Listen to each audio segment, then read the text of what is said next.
the Arab population as a whole, the Palestinian population as a whole, as an inferior race. I mean, it doesn't get stronger than this. And yet you want to be careful about your language.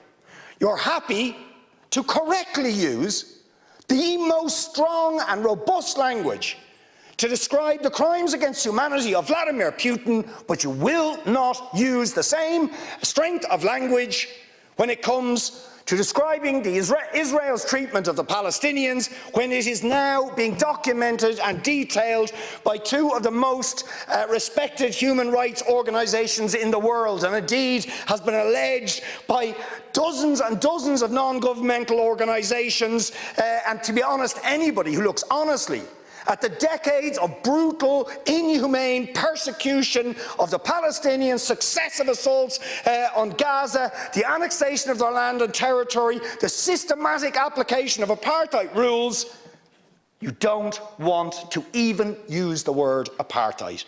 Never mind sanctions. 5 days sanctions against Putin and his thugs, 70 years of oppression by the Palestinians, and it wouldn't be, what was the word you used? It wouldn't be helpful to impose sanctions. Amnesty International are calling for Israel to be referred to the International Criminal Court for crimes against humanity. Will you support it? They are calling for targeted sanctions against Israeli officials who are perpetuating the system of apartheid, just exactly the same types of sanctions you've just initiated against Vladimir Putin. Will you support it? And I think the answer is clearly you're not going to. And then we ask the question, why?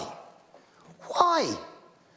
With such strength of feeling, Fine Gael and Fianna Fáil and Green TD stood up one after the other, saying it was intolerable, the thuggery and the warmongering and the brutality of Putin. You wouldn't stand for it. Urgent action had to be taken.